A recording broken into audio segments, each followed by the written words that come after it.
Hello, I'm Iftikhar Kalu. I am a consultant in the Department of Cardiovascular Medicine and the Ghana Vascular Center. I'm also a clinician investigator at Mayo Clinic, Rochester, Minnesota. And I'm today talking about our study, which has been published in the Mayo Clinic Proceedings, the title of which is The Return of Actionable Variants Empirical Study, in other words, RAVE study. This is a Mayo Clinic genomic medicine study. And in this article, we actually describe the design of this study and some initial results.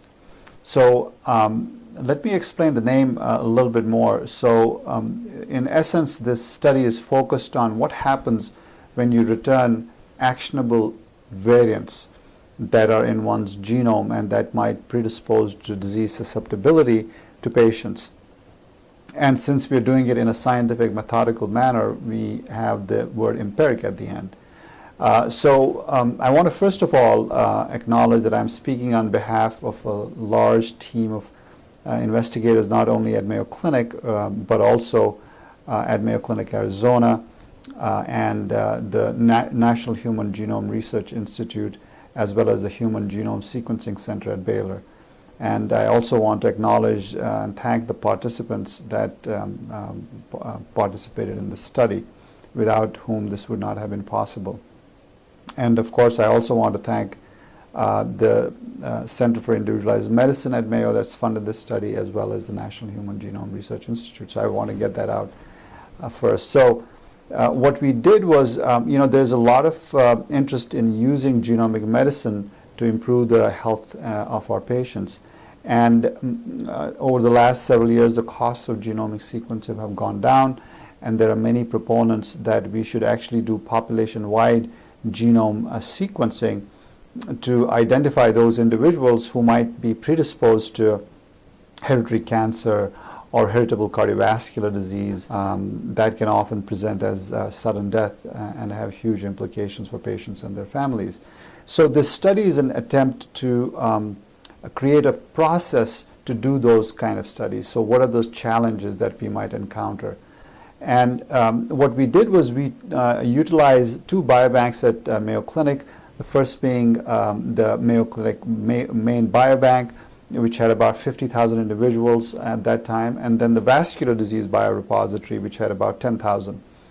And we said, let's pick up patients that have are from the southeast Minnesota region, are between the ages of 18 and 70, and have either high cholesterol or have colon polyps. And the reason we chose those was because those are associated with certain heritable, what we call Mendelian cardiovascular diseases that can have important health implications.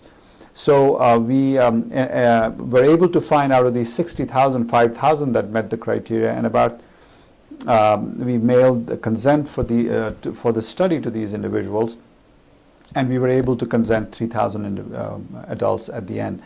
And because we had some constraints on sequencing, we were able to sequence only around 2,500 individuals in the end. So what we did is we sequenced 64 actionable genes. So these have been genes that are acknowledged by various specialty bodies and also the emerged investigators, and I explained that term in a bit, as being actionable, meaning they're important for human health. And so these, I should mention here that this study is done as part of the eMERGE network, which is a national network of 10 academic centers that is funded by the NIH to do genomic discovery and implementation based on the electronic health record. So we chose 64 genes, this group of investigators, and we sequenced them at Baylor Sequencing Laboratory. And we then, when we got the results, we went through the various pipelines to analyze this data to pick up those individuals that had variants in their genetic material that could predispose them to diseases that we can actually do something about. Predominantly, these fall into two categories: cancer and cardiovascular diseases. So we found, and in this particular paper, we report only on the cardiovascular variants, just because we wanted to limit the scope. And we'll certainly be reporting on the other variants in subsequent publications. So what we found was that 45 individuals had variants that could predispose them to, for example, sudden death, arrhythmia, a dissection or aneurysm, or thickening of the heart wall called left ventricular hypertrophy as part of hypertrophic cardiomyopathy. But only about 13% of those individuals, when we looked at their electronic health record, had those relevant traits. Either they had an abnormal ECG or an abnormal echo. So this is an important finding, and other investigators are also finding similar results, that when we do sequencing of the genome in individuals that are not selected for any particular trait, we may find certain variants that look quite bad, but it doesn't seem that they are always manifesting as disease. So this is in genetic parlance called penetrance, and we found that the penetrance all was low. So that's the main finding of this paper, and I think it's important as we embark on additional larger sequencing projects that will include many larger sample sizes. Some of the other goals we had was to put this information in the electronic health record, and then have a system in place where a provider taking care of a patient with a particular variant would be able to know this information and be able to act on it. And what we did was create genomic clinical decision support that the provider at the point of care can, first of all, know that there's a finding of this particular variant, and then what to do about it.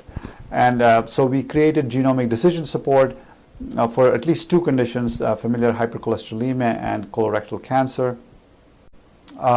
The next thing we wanted to do was to assess how patients react to this information, and what are their concerns, how do they perceive this information, do they have decisional regret, what actions will they take.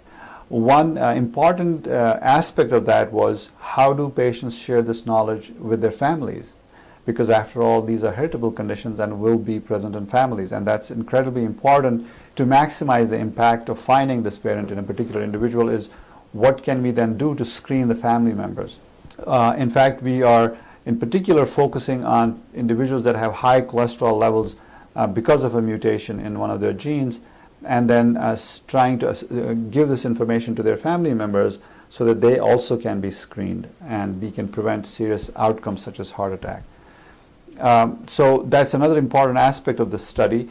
The next area that we're investigating is, what does this disclosure of genetic results have? What's its impact on utilization of healthcare resources and costs? Obviously, as genome sequencing becomes cheaper and more people are interested, more physicians and patients are interested in sequencing their genome to understand their predisposition to disease, there's a concern that this might actually raise healthcare utilization and costs, and may actually be a very expensive proposition. So across the network, and including at Mayo, we will be embarking on cost and utilization studies. So these are some of the important aspects that we are investigating in this particular study, which I think will inform the implementation of genomic medicine in academic centers such as Mayo, as well as maybe largest initiatives that are going to embark on population screening. So I'm hopeful that you will be able to read and peruse through this article, and if there are any questions, please email me or any of my co-authors. But I want to end by stating that genomic medicine is here, and we need to be ready for it. In particular, academic centers such as Mayo is getting ready for it. We already have the Center for Individualized Medicine, and this study, which was actually in part funded by the Center for Individualized Medicine, will help us with implementing genomic medicine to better take care of our patients. Thank you very much. We hope you found this presentation from the content of Mayo Clinic Proceedings valuable. Our journal's mission is to promote the best interests of patients by advancing the knowledge and professionalism of the physician community. If you are interested in more information about us, Our homepage is www.mayoclinicproceedings.org. There you will find access information for our social media content, such as additional videos on our YouTube channel or journal updates on Facebook. You can also follow us on Twitter. More information about healthcare at Mayo Clinic is available at www.mayoclinic.org. This video content is copyrighted by Mayo Foundation for Medical Education and Research.